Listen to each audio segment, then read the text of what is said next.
Alors moi, je vais aborder la collection sous un angle assez différent.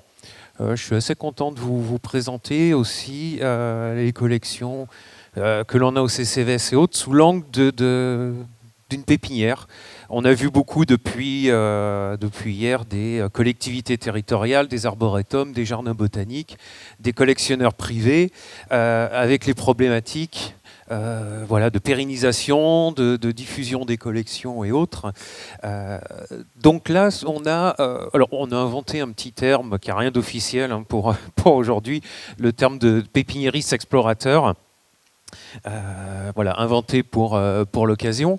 Et je vais vous présenter voilà, un petit peu comment nous, on aborde les problématiques de ces collections. Donc le jardin compte 9 collections qui sont labellisées au CCVS. Les premières collections qui étaient de mémoire genre Epimedium, Polygonatum et Azarum, je crois que c'est les 3 premières, ont 15 ans. Donc c'est des genres sur lesquels on travaille quand même depuis un petit moment.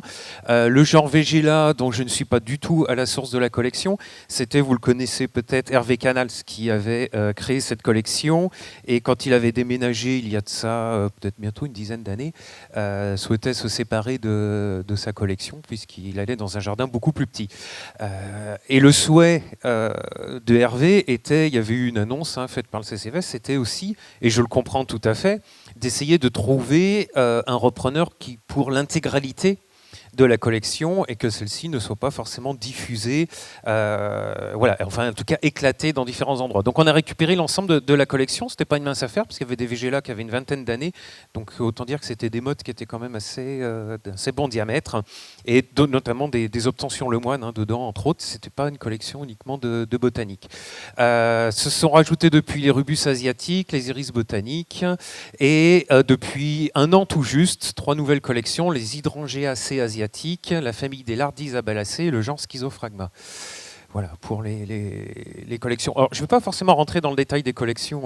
Aujourd'hui, je vais plus vous parler un petit peu de la gestion des collections et comment nous, on les pérennise dans le temps. Alors, une des premières choses, on va en parler, c'est effectivement les voyages. C'est moi sur la photo, c'est vrai qu'on ne me reconnaît pas. Ça, c'est dans l'ouest du Népal, il y a 19 ans, tout juste 19 ans. Alors d'abord, vite fait, retracer un petit peu comment on en arrive là. Alors évidemment, tout commence par une passion, forcément. De toute façon, on est tous, autant qu'on est, sur un métier passion, c'est ce qui nous anime. Comme le disait Dominique, Olivier et autres, en premier lieu, on se fait plaisir. Égoïstement ou pas égoïstement, en tout cas voilà, c'est notre propre plaisir. La manière d'aborder la plante, effectivement, c'est des études horticoles. On commence tous pareil, on apprend déjà à faire une bouture, à planter une plante, à la faire pousser, etc. C'est des rencontres.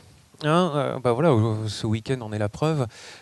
C'est des rencontres qui font que voilà, on va continuer, persévérer et toujours être animé par la même passion. Moi, la toute première rencontre, j'avais fait mon mémoire de BTS sur les bambous à l'époque. C'est une plante que j'aimais beaucoup. Enfin, que j'aime toujours autant, mais j'en mets un peu moins dans le jardin, j'avoue. Et à l'époque, avec mon mémoire de BTS, j'avais rencontré le directeur de l'époque de la bambouseraie d'Anduze, Yves Crouzet, qui, tout juste sorti de mon BTS, m'a proposé un contrat à la bambouseraie où j'ai travaillé 5 ans. Je ne travaillais pas sur le parc, mais j'avais en charge la production, la pépinière, peut-être moins connue, mais il y a des hectares de pépinières à Anduze également, où je suis resté à peu près 5 ans, et d'être dans le Gard et dans le sud de la France, j'ai fait une rencontre qui pour moi a beaucoup compté, qui était Francis Allais, qui est devenu un ami, et qui m'a appris énormément en botanique, parce que finalement, les études horticoles, j'avais appris la base de l'horticulture.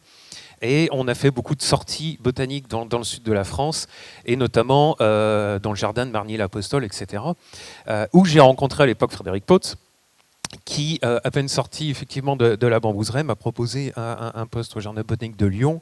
Et là où j'ai pu approfondir, et c'est sûrement à cause de lui que j'ai gardé cette déformation de toujours noter dans mes inventaires mes origines, etc. C'est resté un petit peu... voilà, donc ça a fait 16 années à travailler dans des structures très différentes. La bambouseraie, c'est privé, la pépinière, c'était du commerce. Donc on avait voilà, je gérais les collections de bambou, mais c'était surtout aussi en fin d'année, il fallait que je justifie un petit peu le chiffre d'affaires de la pépinière. Donc on avait aussi d'autres objectifs. Et Lyon, on était vraiment sur la collection. Et puis je suis parti de Gendarmerie de Lyon et moi. Certains le savent, j'aime pas trop la hiérarchie, j'aime bien décider de ce que je fais. Donc je me suis mis à mon compte et j'ai choisi d'être pépiniériste. Alors pourquoi pépiniériste? C'est ça là qu'on arrive directement sur les collections. J'aime multiplier les plantes, c'est vrai que voilà, diviser, bouturer, semer, etc. Et pour moi, c'est le meilleur moyen de diffuser les collections, finalement. C'est ce que j'aime. Surtout si on est sur de la collection de plantes un petit peu rares. Je trouve très excitant quand à Saint-Jean-de-Beauregard ou ailleurs, j'arrive à vendre un Méliosma myrianta, par exemple. Pas pour les 20 € que je vais empocher, mais parce que je suis content d'avoir réussi à multiplier et à installer quelque part dans un jardin un Méliosma. C'est beaucoup plus excitant que de vendre des tuyas. Je ne me serais pas mis pépiniériste si c'était pour faire du tuya. Donc, alors au jour d'aujourd'hui, alors c'est les chiffres qu'en un an. Bon, l'année prochaine, il va falloir qu'on se remette à mettre à jour nos inventaires. Mais il y avait à peu près 6000 taxons en culture, dont au moins 80% ou 85% avec une origine nature connue. Voilà, ça c'est la déformation qui est restée de mon travail dans les jardins botaniques, de nature directe ou indirecte. Mais c'est vrai que j'ai toujours privilégié les plantes avec une origine.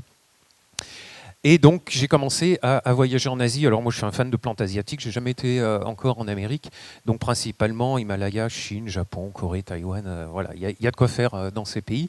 Mon premier voyage c'était il y a 20 ans, c'était en 99 en Chine. Et un autre aspect que j'aborderai pour la collection, c'est la communication et les échanges et tout, parce que si on reste dans son coin, dans son jardin, on finit par être un vieil ours. Donc c'est bien aussi de rencontrer des gens. Bon, là, les petits points noirs, c'est les régions explorées depuis 20 ans pour faire des voyages botaniques. J'ai beaucoup axé les premiers voyages sur l'ouest, le sud-ouest de la Chine, qui est quand même une région où, quand on vous a dit pendant 6 ans en études horticoles, la biodiversité, c'est sous les tropiques, et que vous vous baladez dans une forêt tempérée du Yunnan, vous vous dites, waouh, non, quand même, il y a quand même des régions tempérées du globe où il y a une sacrée diversité. Et puis après, voilà, j'ai étendu un peu l'Himalaya, un voyage au Sikkim, plusieurs voyages au Japon, Corée du Sud, l'île de Jeju dont vient de parler Frédéric, un petit peu le nord-est de la Chine, Taïwan, qui est également très intéressant, avec quelques petites incursions en climat un petit peu plus chaud, vraiment le sud de la Chine, Singapour, etc. Voilà, petit exemple. Bon, c'est vrai qu'avec la lumière de Carpinus fangiana, in situ dans une vallée perdue du Sichuan. Alors, les voyages botaniques, et par rapport à notre métier aussi de pépiniériste, c'est aussi de pouvoir faire de la collecte de graines. Ramasser les graines dans des arboretums, c'est très bien. Mais bon, vous le savez tous, semer un sorbier, même Scalaris, vous allez avoir un truc qui ressemble à de l'Ocuparia. Vous ne pouvez pas vendre ça à un client, parce que s'il achète un Scalaris, c'est pour avoir un Scalaris. Donc c'est vrai que voilà, la collecte de graines in situ a cet avantage. Bon, j'ai pris 2 photos un peu au hasard. En haut, c'est Lilium nepalense au Népal, et en dessous, c'est Aralia bipinata à Taïwan. Donc effectivement, avant que quelqu'un me pose la question, oui, on fait de la collecte en nature, oui, on n'a pas d'autorisation. Non mais clairement, et puis je le dis, j'ai pas honte parce qu'aujourd'hui, si on veut faire les choses dans les règles, on fait plus rien. Des autorisations, vous ne pouvez pas en avoir, vous n'en aurez jamais. Et je reste persuadé que de prendre 10 graines sur un Aralia bipinata qui fait 10 mètres de diamètre, je suis pas un assassin de la nature. Après, voilà, je sais que tout le monde ne pense pas forcément ça, mais si on fait tout dans les règles, on ne fait strictement plus rien. Et je pense que au niveau de la planète, il y a des sujets beaucoup plus préoccupants que de se trimballer quelques graines dans les poches. Alors voilà, le métier de pépiniériste, pour moi, c'est ça. Le problème des collections, c'est qu'effectivement, on a une collection à un endroit, et puis voilà, on prenait l'exemple hier de Marc Laferrère, on a plein d'exemples de collections qui ont disparu, purement et simplement. Alors effectivement, nous, nos collections disparaîtront peut-être, mais en attendant, on sait qu'on les a diffusées au plus grand nombre. Le problème aujourd'hui, effectivement, ce n'est pas les jardins botaniques qui vont diffuser dans les jardins des particuliers des plantes. Hein, je vais revenir dessus. Mais voilà, la pépinière, on multiplie, on diffuse. On diffuse aussi à des jardins botaniques. Hein, mais voilà, on va en particulier des collectivités locales, etc. Parmi les moyens, voilà, ça c'est une photo, certains auront reconnu, c'est dans la cour du château de Saint-Jean-de-Beauregard. Voilà, et on a des très bonnes foires aux plantes hein, en France. De ce côté-là, je trouve qu'on est quand même bien lotis. Hein. Nous qui rougissons toujours de ce que font les voisins, en France, on a quand même des choses qui sont très intéressantes. Donc voilà, la diffusion, c'est vraiment le leitmotiv déjà voilà, voilà, quand vous avez des genres, je parlais de Méliosma, hein, les Lindera, plein d'autres choses, les Aspidistra ou autres, on diffuse, on diffuse, on diffuse. Alors, la difficulté pour nous, effectivement, c'est qu'on ne va pas forcément tout noter. Je suis incapable de dire exactement tous les noms des gens à qui on a vendu des plantes, ça sera le rêve. Ça a quand même un sacré avantage, c'est que malgré tout, on se souvient toujours en un petit coin de la tête, ah bah tiens, j'avais vendu telle plante à un tel. Il m'arrive souvent d'envoyer un petit mail en disant « Vous vous souvenez, il y a 5 ans, vous m'avez acheté telle plante, je l'ai perdue, vous ne l'auriez pas encore dans le jardin. » Puis les gens, effectivement, en général, si, pas de souci, je vous envoie des boutures, on fait des échanges. Combien de fois on a réussi à récupérer dans les collections des plantes qu'on avait perdues? Si on ne les avait pas diffusées, effectivement, ça aurait été perdu pour tout le monde. Alors, on est pépiniéristes, on s'amuse aussi. Hein, donc, effectivement, c'est aussi pour nous l'occasion. Alors, on a vu les établissements turcs, on a vu les bougainvilliers ce matin. Alors nous, on est tout petits, hein, sur la pépinière, on est 2, on fait tout nous-mêmes de A à Z, un petit tunnel, on n'est pas du tout, on fait pas d'études commerciales, on s'amuse. Donc ça, alors moi, j'y suis pour rien. Hein, dans cette pente, c'est Manon qui l'a obtenu. Voilà, un nouvel hybride d'Akebia. Manon étant spécialisé des plantes grimpantes, on va sûrement proposer les premiers plants à Saint-Jean ce printemps. Je pense qu'on va peut-être faire un petit baptême, quelque chose comme ça pour cet Akebia espoir de printemps. Alors, voilà, on est content parce qu'on s'amuse aussi un petit peu à faire des hybridations. Clairement, si en 10 ans on en vend 3, on s'en fiche, on sera content parce que tous les printemps on va continuer de s'extasier devant notre petit bébé. Voilà, pour juste vous donner qu'on n'est pas du tout sur la même échelle, mais c'est aussi les voyages botaniques, ça nous permet d'avoir une diversité d'espèces sous la main, avec des origines connues, et qui permettent aussi de créer des nouveaux hybrides. Hein, on en a un petit peu parlé ce week-end, c'est toutes ces espèces botaniques qui ont permis aujourd'hui qu'on ait des milliers de cultivars, de camélias, de clématites et autres. Donc je trouve aussi intéressant de continuer d'introduire des nouvelles espèces. Alors c'est bien parce que ça va peut-être en faire bondir 2 ou 3, mais effectivement, on est pépiniériste, on n'est pas forcément focalisé sur le botanique. On a énormément d'espèces sauvages dans nos collections, mais on n'est pas du tout réfractaire également aux cultivars. On peut appeler ça cultivar. Et je trouve intéressant surtout actuellement, de retravailler des genres qui voilà, sont un petit peu devenus trop banals pour nous. Hein, quand vous dites à un client qui veut un arbuste qui pousse facilement, ben voilà, ça rejoint ce que disait Frédéric à l'instant. Vous dites au client, je vais vous montrer des cotonéastères. Ah non, moi, c'est pas un talus d'autoroute, ma maison. Ok, voilà, ou sur des beaux chrysanthèmes. Ah non, mon jardin n'est pas un cimetière. Berbéris, je vous en parle même pas. Vous savez, le berbéris, c'est ce truc pourpre taillé plein d'oïdium en bas des HLM. Donc, allez vendre un berbéris. Et l'ocuba, mon Dieu, l'ocuba. Et moi, le premier. J'aurais jamais pensé remettre des aucubas dans mes collections parce que ma grand-mère avait le crotonifolium dans sa loggia, planté, vous savez, le petit cyprès des cimetières, là, dans une jolie jardinière en plastique. Et puis de toute façon, le crotonifolia était noir en fin d'été parce que de toute façon, il cramait au soleil. Donc pour moi, c'était vraiment le genre de plante un peu comme la spidistra, hein, à une époque, qui était le truc qu'on mettait dans l'entrée sombre. Et finalement, j'ai redécouvert ce genre, alors là, plutôt dans les voyages au Japon. Tout d'abord avec les formes sauvages, parce que c'est une plante qui est très très variable.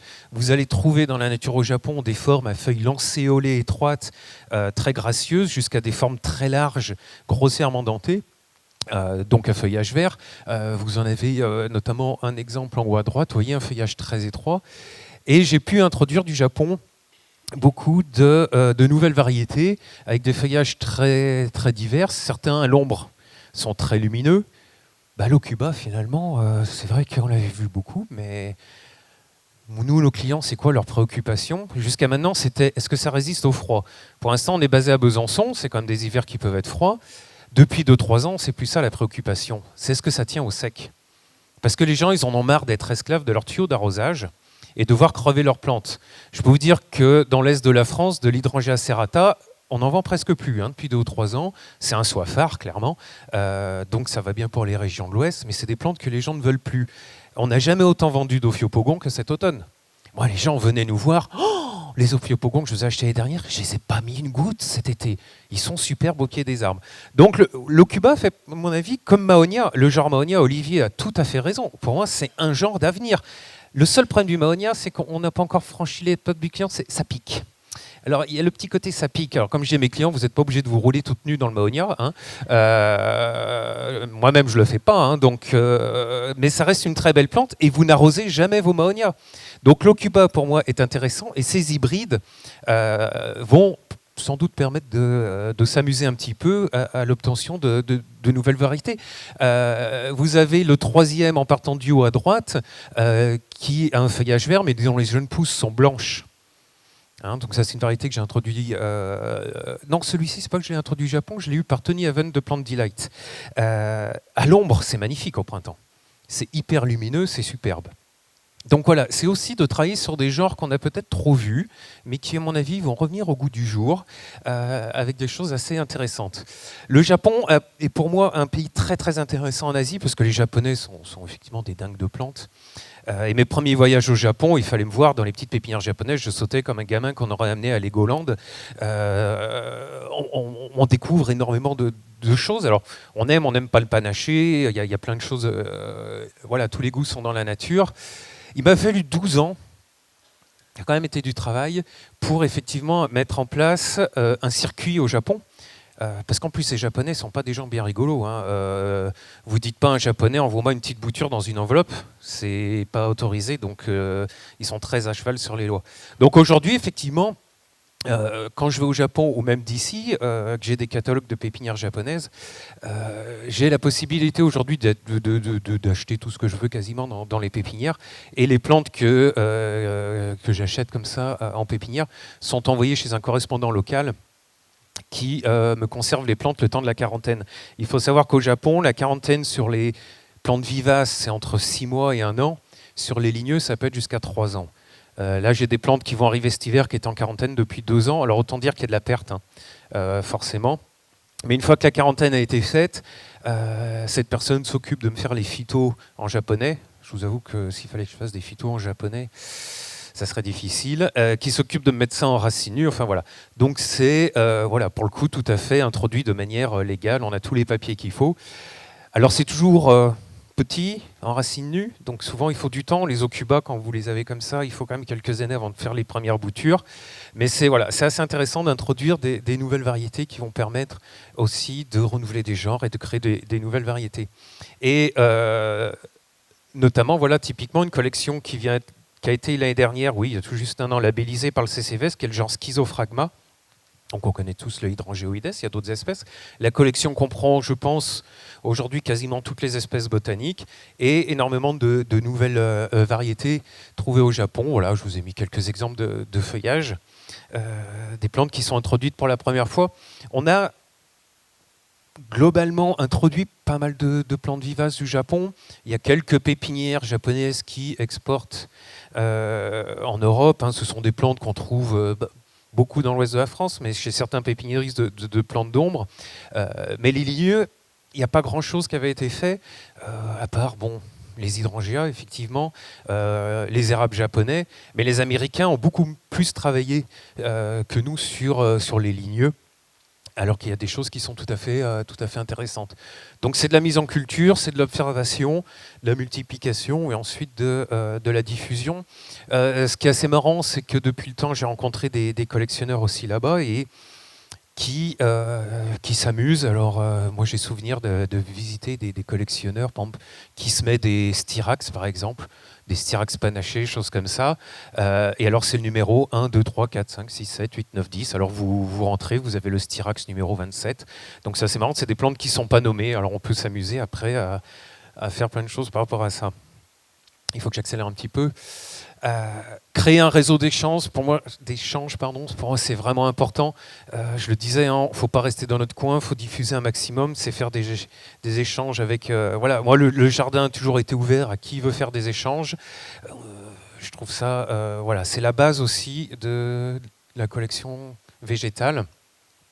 Et ça a toujours été important également, les voyages, et ça je le dis quand je vais donner des cours aux jardiniers botanistes à Besançon, c'est voir la plante dans son milieu naturel, vous savez la cultiver.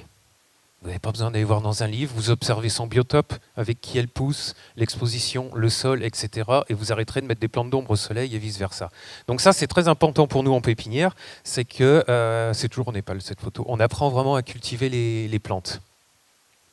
Alors ça nous pose des problèmes à nous aussi, hein, parce que effectivement, la problématique des collectes, c'est peut-être pas le débat, mais vous êtes tous un petit peu, voilà, effectivement, au courant des problématiques qu'on peut avoir. Des autorisations, c'est très difficile effectivement à obtenir.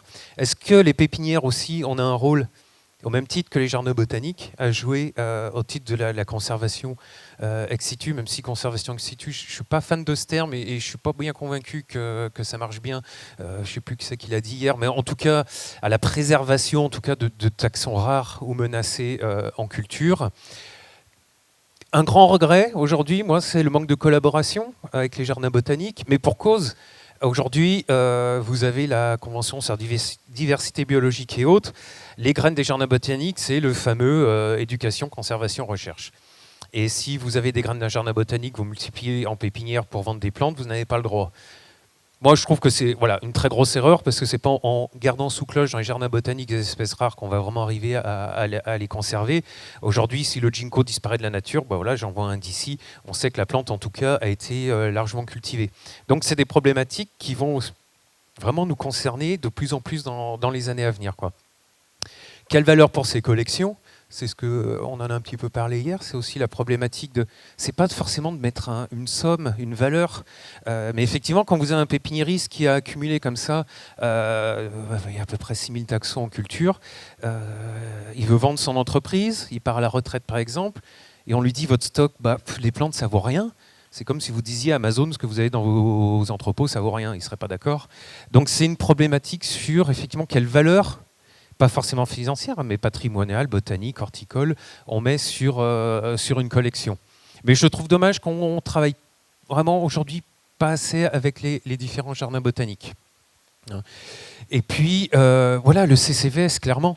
Le CCVS, c'est pour moi le lien entre les collectionneurs en France. Et aujourd'hui, on a un frein, je trouve, c'est par rapport à ces réglementations. C'est que pour vivre heureux, vivons cachés. Et on a du mal à... Voilà, le rêve, c'est d'avoir un inventaire de toutes les collections de France accessibles, mais demander à beaucoup de collectionneurs qui vont collecter dans la nature, ils n'ont surtout pas envie qu'on vienne les enquiquiner. Et quelque part, je les comprends un petit peu. Donc c'est vrai qu'aujourd'hui, on a aussi du mal à créer ces liens parce qu'il y a de l'interdit. Je veux dire, les jardins botaniques, à une époque, vous aviez le jardinier qui revenait de ses vacances de Madagascar, là, au mois d'août, et regardez tous les codex que j'ai ramenés pour la collection. Il y a 50 ans, oui, aujourd'hui, effectivement, on ne peut plus le faire. Donc on est concerné par toutes ces problématiques. On vous dirait que je pose plus de questions que de réponses. Mais c'est pour montrer aussi un peu les difficultés de notre métier par rapport à cet aspect-là. Oh, j'ai mis quand même quelques photos parce que ça, c'est une petite pépinière au Japon. C'est sympa parce que c'est en bord de route, les Japonais, voilà, c'est pas mis sous clé. Hein, la nuit, à la rigueur, ils tirent juste son petit rideau et puis basta. La diffusion, mais aussi effectivement la communication, c'est de communiquer, surtout envers le grand public, de leur expliquer tout ça. Ça peut être sous la forme de conférences, effectivement. Plusieurs d'entre vous ici font régulièrement des conférences. Des expos photos. La photo en bas, c'était au Jardin botanique de Strasbourg, où effectivement, on avait fait des tirages de photos que j'avais faites au Japon, qui avaient été exposées dans le Jardin botanique. Voilà une forme de vulgarisation aussi des collections des plantes. La rédaction d'ouvrages, d'articles. Hein, alors, vous avez la revue Hommes et Plantes ici, mais il y en a d'autres. Et l'écriture, alors effectivement sur Internet ou autre. Une petite revue Azarom Magazine que j'écris, que je sors une fois par an. Ça, c'est le numéro de cette année. Avec des focus sur certaines collections et puis des conseils de culture. Voilà, ce qu'on disait, écrire et transmettre nos expériences. Alors, moi, à mes yeux, c'est important. Voilà quelques exemples d'ouvrages que vous retrouvez... Voilà la revue là-haut, et puis des ouvrages aux éditions Wilmer, Sous l'œil bienveillant et parfois réprobateur quand j'en écris trop, de Didier Villery. qui me dit « Oh là là, non, non, on va pas faire un livre de 500 pages, il faut que tu apprennes à condenser un petit peu tes textes. » Mais ça, voilà, on est vraiment sur la vulgarisation, la diffusion de la connaissance. Après tout, zut, il n'y a pas de raison qu'il y ait que des livres en anglais. Hein. Non mais je vais être un peu chauvin, mais c'est vrai quoi. On sait des choses en France. Je vois pas pourquoi il faut toujours qu'on se rabaisse en disant. Et puis de toute façon, maintenant les Anglais ils ont choisi de construire une forteresse autour de leur île. Il va falloir qu'on se passe d'eux pour pas mal de choses. Moi j'en suis le premier attristé parce que j'échange beaucoup avec les Krug, avec Nick Masser, avec Liza de Grow Wild Nursery en Écosse. Ils sont aussi tristes que moi parce que ça va devenir compliqué d'échanger des plantes. Hein. Tout comme ça l'est quand j'échange avec des Tony Avon de Plant Delight ou autres. Bon, les Anglais c'est dommage. Bon, ils ont fait le choix. Hein. Voilà, donc il y a 2 articles tirés d'Hommes et Plantes. En haut, c'est un article de la revue de l'Arnold Arboretum. En dessous, c'était dans le journal de l'Olia International Society, quelque chose comme ça. Là, c'est moi au pied d'un Photinia nucia au Népal. Et puis, j'ai mis 2-3 exemples avant qu'on m'arrache le micro des mains. Voilà, sur des genres pas très connus. Alors, c'est pas des genres qui ont un gros potentiel commercial, hein, mais effectivement, ce Chromia de la famille des Stémonacées, qu'on n'arrivait pas à déterminer après avoir trouvé ça au Japon, bah forcément, il a été décrit et publié 4 ans après qu'on ait trouvé cette plante sur l'île de Shikoku. Avec David Cherberry-Jolion, si on avait su, on aurait travaillé dessus avant le japonais, tiens. Autre exemple, on parlait de Brian Matthew tout à l'heure, un iris qui avait été décrit depuis peu de Turquie. Ceux qui veulent connaître l'histoire vont sur ma page Facebook, j'en ai parlé la semaine dernière. Vous verrez que ça m'a valu quand même, ça nous a valu une journée de rétention dans une caserne militaire en Turquie, parce que forcément cet iris ne pousse que sur une colline qui est une zone militaire. Donc effectivement on pensait être discret, mais on n'a pas du tout été discret. Confiscation des passeports, enlever les pellicules de l'appareil photo, enfin la totale. Mais j'ai réussi à ramener un petit bout et il est toujours en collection. Voilà, des ophiopogons qui ont été introduits de Chine. C'est pas volontaire, je l'avais mis, Olivier en a parlé tout à l'heure, la Spidistra leishanensis que j'avais collecté dans la localité type à Leishan dans le Sichuan. Viburnum brevitubum, de stations qui ont disparu lors du séisme de mai 2008.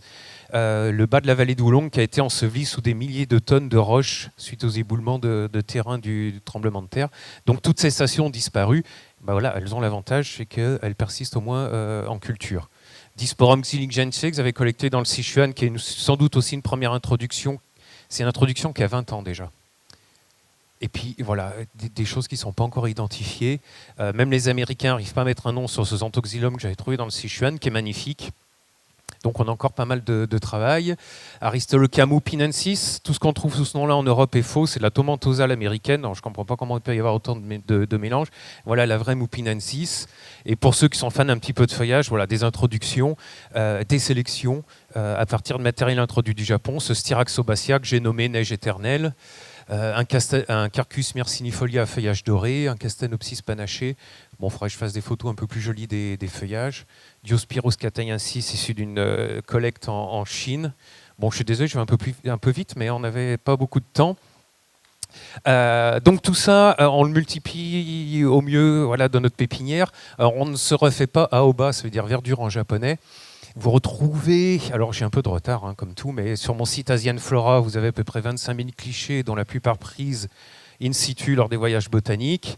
Et alors la bonne nouvelle, tant pis pour les gens d'ici, mais c'est que voilà, on déménage et la pépinière, et on va redémarrer un nouveau jardin sur 3 hectares au sud du Mont-Saint-Michel. J'espère que d'ici un mois et demi, on est là-haut, mais pour ceux qui sont pépiniéristes, vous imaginez le casse-tête de déménager une pépinière. Voilà, c'est très rapide, on pourrait en parler longtemps, mais je voulais vous donner un petit peu voilà, notre point de vue en tant que pépiniériste, avec voilà, la difficulté de la commercialisation, des autorisations, et quelque part, des fois, on a un petit peu de mal à échanger entre collectionneurs. Bah, vous savez qu'en France, on a un problème avec l'argent, hein. C'est dans nos gènes, quoi. Personne ne veut dire son salaire, combien on gagne, etc. Et nous, on a un problème, c'est que des fois, quand je propose des échanges à des collectionneurs, ils me disent « mais tu vas faire du fric avec ma plante ». Alors, comme je dis, bah, quand tu travailles, tu es bien content d'avoir un salaire. Et c'est vrai que des fois, c'est un frein parce que les gens imaginent qu'on échange des plantes pour l'argent. Alors, si un pépiniériste était riche, ça se saurait. Mais c'est vrai que pour nous, des fois, c'est un frein, effectivement. Le fait qu'on commercialise des plantes. Mais pour nous, en tout cas, c'est de multiplier et de diffuser. C'est vraiment ça, et de communiquer. C'est vraiment ça le leitmotiv qui fait de nous des pépiniéristes. Hein. C'est un vœu de pauvreté, mais c'est génial. C'est le métier le plus passionnant du monde. Voilà, je vous remercie.